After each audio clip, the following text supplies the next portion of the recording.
Especially a lot of friends that is wrong. A lot of us, but think about those ones you don't even know. Are you praying for their souls? Are you reaching out to them? What do they see when they see you? Somebody just like them? Or like Joseph? Do they see the Lord in you? It goes on, she says, lie with me, and says, but he refused. See, that's moral integrity. Oh, I imagine that there wasn't nobody around when she said it. And how tempting is it, my brothers, for us to say, well, this is what we do. Okay. First we want to look around and see who's looking. See, if there's some church folks around, we ain't going to do nothing like that. If there's somebody who, because we'll look around and say, okay, well, ain't nobody here to tell on me. See, there was a time that I was in Mississippi, and I was in this little small town. And everybody knew that I was a preacher there. And so then I went away about 100 miles to this place, this other town, and didn't nobody know I was a preacher. And so I'm like, all right, so I haven't told anybody. I'm in a new place. I'm meeting new people. And you know what I heard?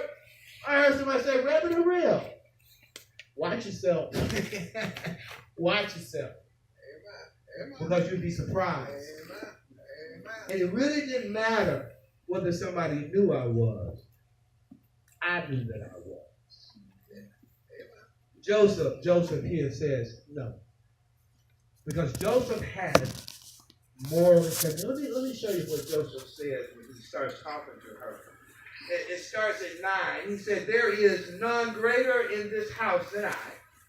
Neither hath he kept back anything from me but thee. See, that's what I was talking about earlier. There is none greater in the house. He's made me leader, a ruler over everything. He's given everything into my hands. He said, and he has kept nothing from me except for you. You're his wife. That's the one thing he hadn't put in my hands. Now he lets us know that even if he had, it wouldn't change nothing by what he says next. Because thou art his wife, how then can I do this great wickedness? And she's like, Joseph, it ain't nobody but me and you. It's just us. I ain't gonna tell nobody. You heard that before, ain't you? But listen to what Joseph, he said, this great wickedness and sin against God. Sin against God. See, Brother Austin, it doesn't matter what somebody says. It doesn't matter, Brother Deacon, what somebody offers. Joy, it doesn't matter how good it sounds. Or the fact that they say to you, it's okay. You know better. He said, how can I do this great wickedness and sin before God? See, that's what it is. If we don't have that understanding of God, if we don't know that he sees all, he knows all, that he wants something better for us, that he is trying to grow us up, that he wants some spiritually mature Christians. Not little babies walking around, we come in as baby Christians, but we should not always stay babies. If you're in the same spiritual relationship with God you was 10 years ago, there's something wrong with you.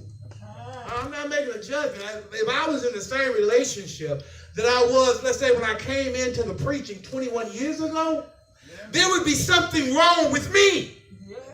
If my relationship with God hasn't grown anymore, whose fault do you think it is? Amen. Amen. I'm glad everybody shook their head. It ain't God, all right? It ain't God's fault. It's time, church. It's time, brothers and sisters, that we grow up. That we grow up to the fullness and the stature of God. It's time that we grow up, not nearing ourselves after somebody else, or some great man or woman that we know, or somebody in the past church experience that blessed God and we want to do it just like them. No, it is time for us to grow up to the fullness and the stature of Christ. Yes. And Austin looked at me earlier when I was saying that. Yeah, brother, we'll never make that, but we should be headed toward it. Pastor said it like this. He said, we may never be sinless, but we should sin less. I like that one. Dad. I kept that one. I still put his name on it, though. Amen. Now, as we look at this, Joseph got caught up because of the situation, but this is the way Joseph had to go. Now, she grabbed a hold of Joseph one day when he was in the house and wasn't nobody around, and she did this. And as soon as she ain't see nobody, she grabbed Joseph. She gonna force Joseph. She gonna make it. See, this is what I'm saying. Let me put something to that for my brothers. Don't try to pray in that situation. Run. You hear what I'm saying? You can't get out on your knees in that situation and say, I'm just going to pray while you stop kissing my ear. I'm just going to pray while you stop pulling on my shirt. No, run. Ooh, I tell you. You got to run. Yeah, you got to run. Okay, don't be trying to, I can be strong through this. There's times that praying will make you strong, and there's times that fleeing will keep you safe. Learn to flee evil. Yes. Amen. You know, that ain't the time to minister to her. Sister, I'm just going to lay hands on you. See, that's a bad way to go, ain't it? I'm going to lay hands on you, see what happens. No. Joseph ran.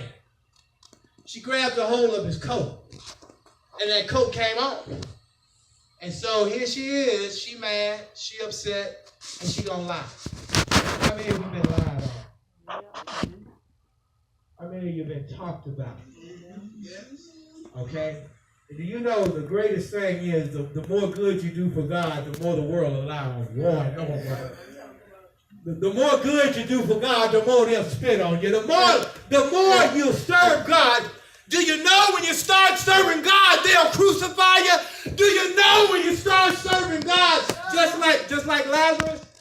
They didn't say, let's kill Jesus and Lazarus too. They say, let's kill Lazarus and Jesus too.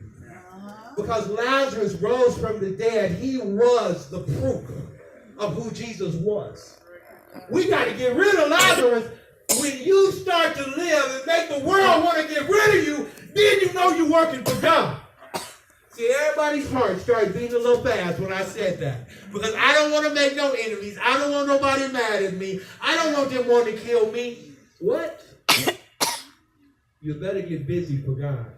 Amen. Oh, he is our protector. Yes. If you look at the story of Joseph, what you'll find about Joseph is Joseph was protected all the way. And God was with him. Joseph had God with him.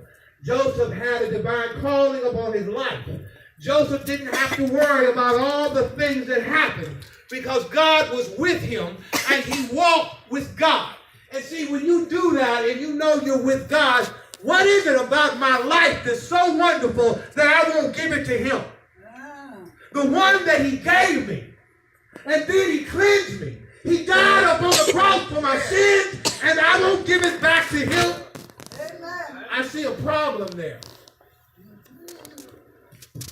Oh, Joseph ran and left his coat. And here she lied on him and said that he was trying to assault her. And she put it on everybody in the place. He made fools of all of us. It just wasn't, he treated me like this. No, she threw it in their face too. And he made fools of you too. He's disrespecting us. He's dishonoring us. Yeah. This Hebrew. Oh, you ever heard anything about being black? Yeah, I'm going to move on from that. We're going to leave that. Joseph was put in prison by his master, the one that trusted him, the one that put all things in his hand. But it was time for Joseph to go to the prison. And Joseph went to the prison. Listen to this.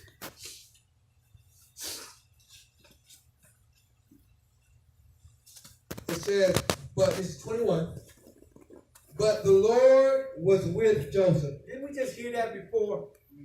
Joseph had went from the house of his father, where he was the favorite child, wearing a coat that nobody else had. He went to Egypt, a prisoner, a slave to the captain of the guard of Pharaoh. If that wasn't bad enough, Joseph now is in the prison for doing what? For serving. For doing just what he was supposed to do. For doing right. Oh, I tell you, it reminds me. It's just a similitude of Christ. Christ wasn't crucified for any wrongdoing, but he was crucified because he told the truth. Oh, there was more to it than that. But you remember when they asked him on the trial, art thou the Son of God? And what did he say? Thou sayest that I am? What he said was yes. And they crucified him for telling the truth. That is what they used to crucify him, is that he told the truth. And I believe some of them knew that he was. Jesus, by the mercy of God, came to earth. This was divine, born into flesh. This was the divine coming into sin. This was the divine coming into human flesh, sinful flesh, born into a man. Lived a perfect life. Straightened out, spoke clearly, helped us to understand God's purpose. Taught the doctors, obeyed parents. Oh, I could go on and on about this Jesus. Jesus died up on the cross. Was judged for us. Took my place, took your place. By his stripes, we are healed. Jesus died upon the cross, taking the penalty of sin for my sins and for your sins and for the sins of the world. Jesus laid in the grave. The grave couldn't hold him. Death couldn't touch him. Went on the third day. Before the S-U-N rose, the S-O-N rose. Got up, the stone was rolled away. Not that he could get out, but that we could see in. Not that he could leave, but he was already gone. He died for our justification. Yes, sir. He rose for our sanctification. Oh, there is a process.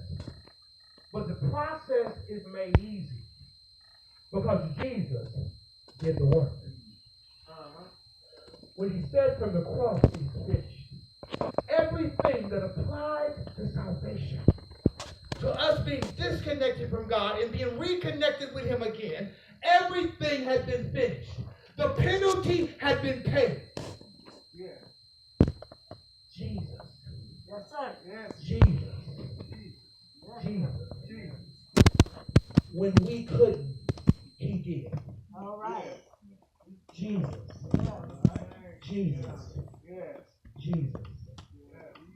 We owe everything. Everything to him. Isn't it time, church, my brothers and sisters in Christ, isn't it time that we sacrifice and that we give not some, not most of, but all? All. Isn't it time that we would sacrifice all, surrender all? Wake up for the time to sleep. The time of salvation is now. Yes. Thank you, church. Amen. Amen. Amen. Amen. At this time, we will open the doors of the church. I say that, but you know, we Jesus opened the doors over 2,000 years ago. Yeah. Praise God. Hallelujah. Thank you, Jesus.